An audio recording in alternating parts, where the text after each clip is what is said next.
According to religionnews.com, yet another Jehovah's Witness in Russia has been sentenced to jail time. This time it was a 6-year sentence. Dude's already 66 years old. His name is Yuri Savalyev. He's already been in pre-trial detention for 2 years before he was sentenced on December 16th. I guess they don't have the same rules about speedy trials in Russia. Although for the record, that happens in the US too. But here, that time usually applies to the sentence and is considered time served. Anyways, in my opinion, this is bad news for a number of reasons. First, the case has drawn a ton of attention from human rights organizations, the United Nations, and a bunch of other groups. They're condemning Russia for their mistreatment of a pacifist group, although still extremist. That means Jehovah's Witnesses are viewed with more sympathy than they deserve. Second, you shouldn't be jailed for your religious beliefs. It's a fundamental human right. It borders on thought crime. It's draconian, and it's wrong. Technically, in this case, it's not a thought crime, because Russia says you're free to believe what you want. But you can't congregate with like-minded people, and Jehovah's Witnesses propaganda is considered contraband. You'll be jailed for owning it. But what's happening right now goes directly against the UN Declaration of Human Rights. Yes, Jehovah's Witnesses are a toxic, harmful cult, but they have an ends justify the means mentality. How can we possibly use the same mindset to battle them and have a clear conscience? Either we're okay with violating human rights or we aren't. If we aren't okay with that, then we have no place to ban them. If we are, then we shouldn't have a problem with the organization in the first place.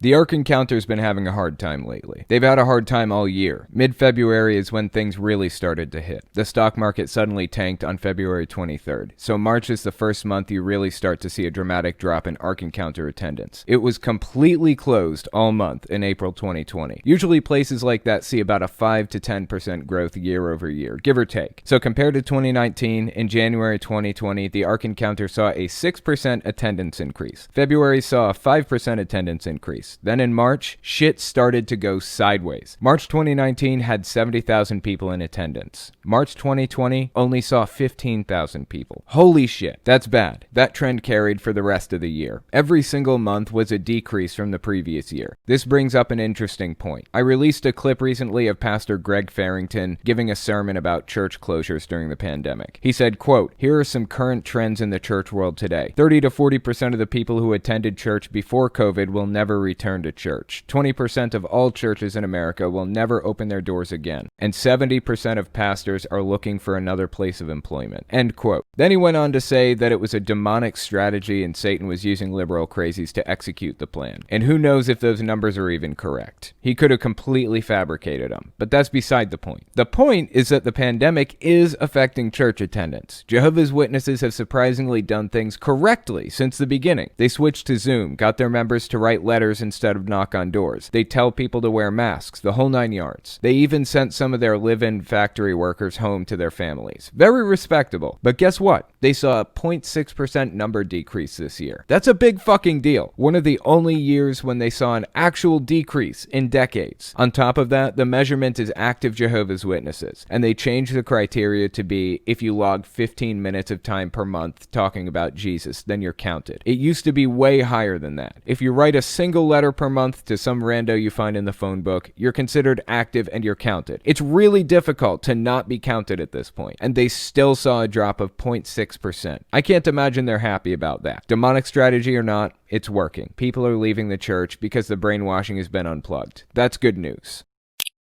Pastor Rick Scarborough is getting his petticoat in a puff, if you will, over Santa. He went on a 3-minute tirade about how Santa is evil and we shouldn't be teaching our kids to believe in him. His reasons were absolutely fascinating. The first reason he cited is because if you flip the letters around in the name Santa, then you come up with Satan. The names sound similar. Amazing. Absolutely love the logic here. In fact, that's one of the reasons I was given for not celebrating Christmas when I was little too. The second reason he cites is because Santa is analogous to God. He's all-knowing, all-seeing, and all-powerful. When kids realize Santa isn't real, they're going to apply the critical thinking skills to God. It requires the same amount of faith for each. Again, absolutely love the logic. My daughter actually came to the same conclusion when she was little. She said, "Santa isn't real, is he?" I said, "No. Now who else do you think might not be real?" She said, "The Tooth Fairy?" I said, right, keep going. Who else? She listed a few others and finally arrived at God. Now, I'm not interested in pushing my ideas on her, but I wanted her to apply those critical thinking skills to everything she's taught. Everything. And it seems to have worked for the most part. The third reason this guy cited for not teaching kids about Santa is because it teaches a works-based worldview. In my opinion, this is one of the most fascinating reasons he cited. The rest were all given to me as a young Jehovah's Witness, but this one comes with a lot of really interesting implications. He says that believing that Santa watches all the kids to see which are naughty and which are nice is a bad thing because the Bible's worldview is not works-based, it's faith-based. If you believe, you have your place in heaven, but there are a few problems with this. First, the Bible has multiple verses that contradict each other. Is it faith-based, or is faith without works dead? I guess it depends on which verse you choose to believe. Jehovah's Witnesses believe that faith without works is dead, and they use that to justify pushing people to knock on doors, or they'll lose their chance to make it through Armageddon. And the second interesting implication here is that this guy ostensibly isn't a capitalist either, right? That's what capitalism is all about, a merit-based system. The harder you work, the more you're rewarded. Of course, it never works out that way, but that's what it's supposed to be. In this guy's worldview, he should be more interested in communism than capitalism, right? People like this don't process what they believe and apply it to other parts of their lives. They don't realize how completely contradictory their beliefs are to each other. They don't realize the insane level of hypocrisy that comes with believing the things they believe, and it's embarrassing.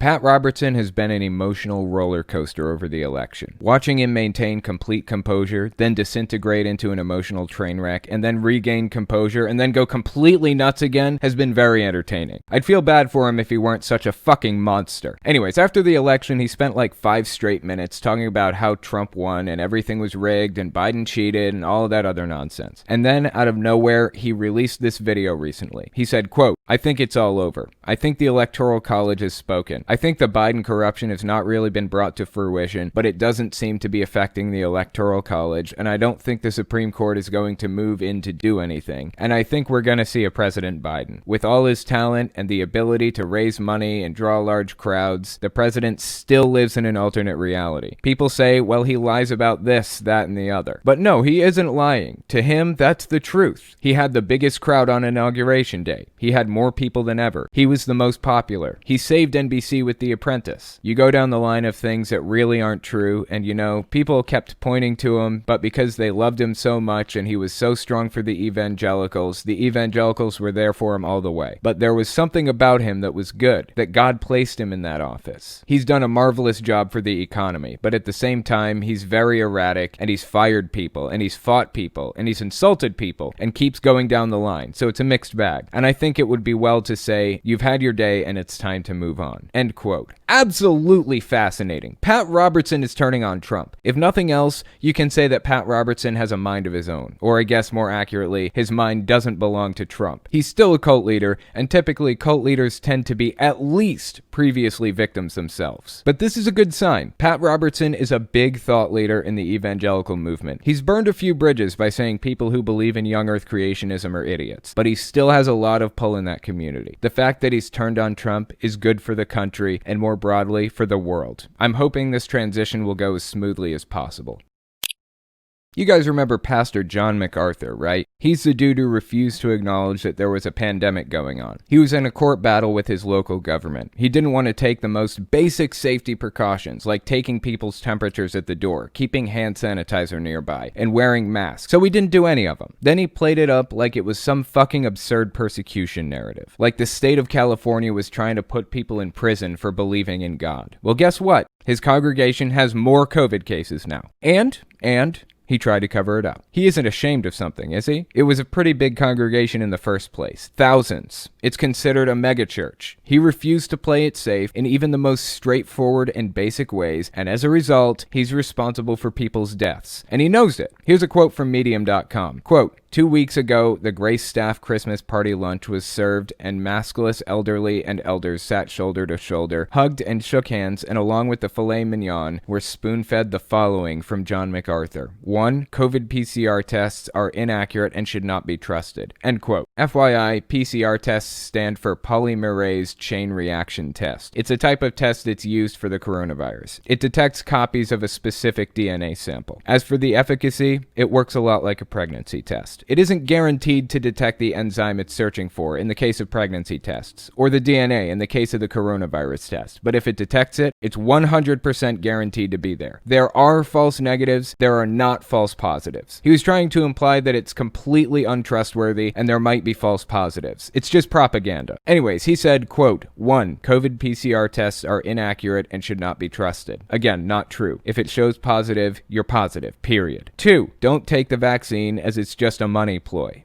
3. Grace is welcoming 400 new members. 4. The giving is the best it's ever been. And 5. There are no long-term side effects to COVID. End quote. Wow, dude. Well, I would say death is a pretty serious long-term side effect. Aside from that, there are actually lots of long-term side effects. Sometimes people lose their sense of taste and smell. That might not seem that bad, but believe me, it is. Imagine never being able to appreciate food again for the rest of your life. Not to mention the fact that some people have a persistent cough that never goes away. They still have it, even after having been recovered from the disease for 8 months. The singer from one of my favorite bands of all time, Maynard James Keenan from Tool, has the persistent cough still, and he got it back in February. And number 4 makes it pretty clear what his whole hang-up is. Just like Trump, he wanted to downplay it because he was watching his stock holdings, or in MacArthur's case, his offerings, plummet through the fucking floor. Turns out there is something more important than human life. Money. Fucking disgusting. And as for number 2, why would he discourage people from getting the vaccine? Is it just to save face so people don't catch on and suspect that he really knows how serious it is? This piece of shit blows my mind. But we can't forget their names. We can't forget who they are. After this is all over, they're going to go back to life as usual as if nothing happened in 2020. But I'm not going to forget. I'm going to make sure this follows them through their careers for the rest of their lives.